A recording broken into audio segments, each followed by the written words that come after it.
Price Lord. எல்லாருக்கும் சோத்திரம். பிரியமானவர்களே, இந்த ஜீசஸ் சைட்டு காலேட்டி வழியாக பார்க்குற என் சகோதர சகோதரிகளுக்காக கர்த்தரை சோத்திருக்கிறேன். பிரியமானவர்களே, இந்த ஆரோகண சங்கீதத்தில் பார்க்கும்பொழுது சங்கீதம் 120 என் நெருக்கத்திலே கர்த்தரை நோக்கி கூப்பிட்டேன், அவர் எனக்கு செவி கொடுத்தார். என் நெருக்கத்திலே கர்த்தரை நோக்கி கூப்பிட்டேன், அவர் எனக்கு செவி கொடுத்தார். மனுஷன் என்ன பண்ணலையா? கொடுக்கலையா? பிரியமானவர்களே, நிறைய நேரம் மனுஷன் நினைக்கிறான், எனக்கு ரொம்ப பெரிய ஜனம் இருக்குது, பணம் இருக்குது, திறமை இருக்குது, அறிவு இருக்குது, எனக்கு எல்லாம் இருக்குது, அதனால் நான் ஜெயிச்சிடுவேன் நான் ஜெயிச்சிடுவேன் அப்படின்றவங்கெல்லாம் காணாமல் போனார்கள். அந்த காணாமல் போனவர்களை தேடி வருகிற யார் என்று பார்ப்போமானால் கர்த்தராகிய தேவன். பிரியமானவர்களே, இந்த நெருக்கம் இருக்கும்பொழுது ஜனங்கள் ஓடி போயிடுவார்கள். ஜனங்கள் என்ன பண்ண மாட்டாங்க? இருக்க மாட்டாங்க. ஏன்னா பணம் கேட்பாங்களோ, நம்மக்கிட்ட ஏதாவது உதவி கேட்பாங்களோ, நம்மளால் கொடுக்க முடியாதே, அவ்வளோ பணம் இல்லையே, கொடுத்துட்டா வாங்க முடியுமா, அப்படின்லாம் நிறைய காரியங்கள் நமக்குள்ளே, நான் என்னை சேர்த்து சொல்கிறேன், நிறைய காரியங்கள் நமக்குள்ளே வரும்.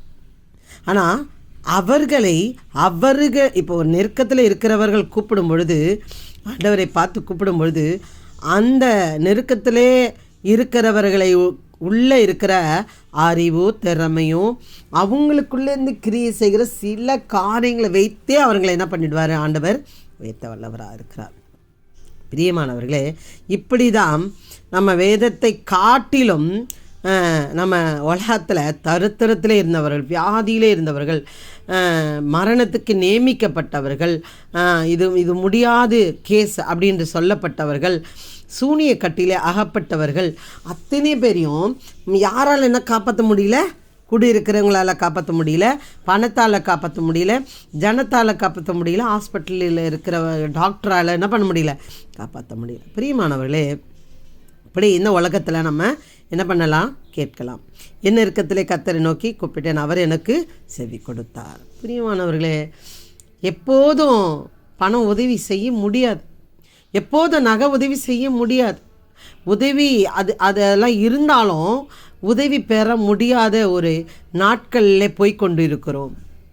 அதுக்கு உதாரணத்துக்கு நம்ம சொல்லணும் அப்படின்னு நம்ம பார்த்தோம்னா, இதை எதுக்கு நான் சொல்கிறேன்னா, பணம் இருக்குது, வசதி இருக்குது, வீடு இருக்குது, நான் ரொம்ப அறிவாளி, திறமசாலி, நான் படிச்சிட்டேன், நான் முடிச்சிட்டேன், நான் வேலை கிடச்சிச்சு, நான் சம்பாதிக்கிறேன், அதனால் நான் பெரிய ஆளாயிடுவேன். No no no no no அதுக்கு பலன் வேணும்.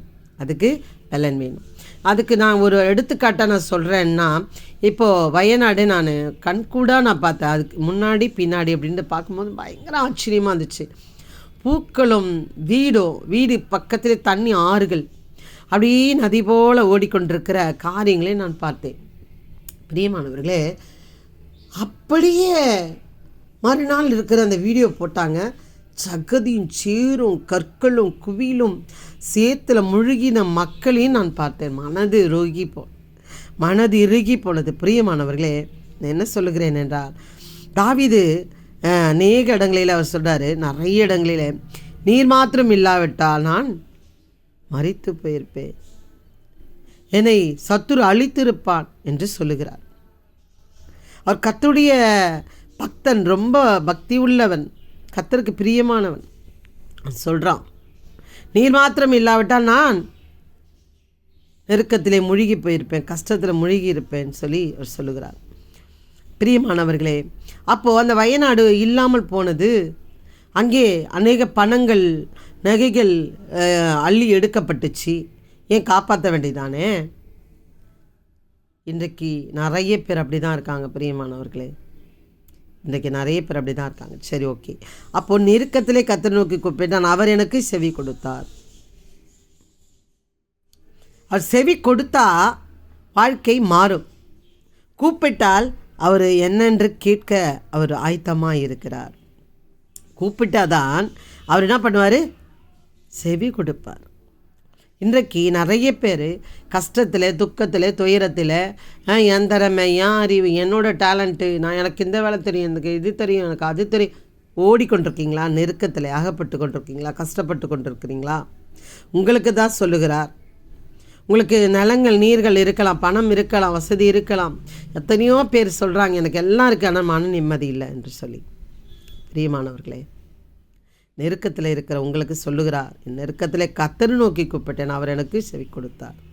இன்றைக்கு என்ன கஷ்டத்தில் இருக்கீங்க, என்ன பிரச்சனையில் இருக்கீங்க, என்ன வியாதியில் இருக்கீங்களா, மரண கட்டில் இருக்கிறீங்களா, கடன் பிரச்சனையில் இருக்கிறீங்களா, அதில் அகப்பட்டு கொண்டு என்ன பண்ணலாம், என்ன பிஸ்னஸ் பண்ணலாம்னு நினச்சி கவலைப்பட்டு கொண்டு இருக்கிறீங்களா? அதுதாங்க நெருக்கம். இந்த நெருக்கத்தில் இருக்கிறவர்களுக்கு கர்த்தர் சொல்கிறார், கர்த்தரை நோக்கி கூப்பிடுகிறவனுக்கு அவருக்கு என்ன பண்ணுவாரா? செவி கொடுப்பார். என்ன அப்படின்னு கேட்பார்.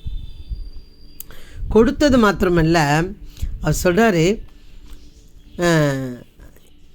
என் ஆத்துமா பிழைத்திருந்தது, உம்மை துதிக்க கடவுது, உமது நியாய தீர்ப்புகள் எனக்கு உதவியாக இருப்பதாக. பிரியமானவர்களே, இந்த நெருக்கத்திலிருந்து சமாதான சந்தோஷம் உங்களுக்குள்ளே இருக்கிற திறமை வைத்தே உங்களை உயர்த்த அவரால் முடியும். ஆனால் அவரிடத்திலே அவரை கூப்பிட வேண்டும்.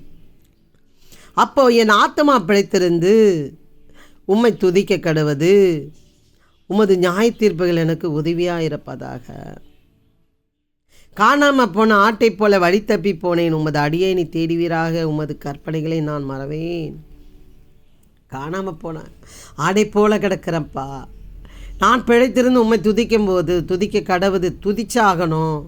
உமது நியாய தீர்ப்புகள் எனக்கு உதவியாக இருப்பதாக. நியாய தீர்ப்பு என்றால் என்ன பிரியமானவர்களே? நிறைய நேரம் நம்ம அலைந்து தெரிகிறதே இந்த உலக கவலை, உலகம் உலகம் உலகம் உலகம். ஆனால் இந்த மரித்த பிறகு ஒரு வாழ்க்கை கர்த்தர் கொடுக்கிறார். அது என்னது? அது நியாய தீர்ப்புகள்.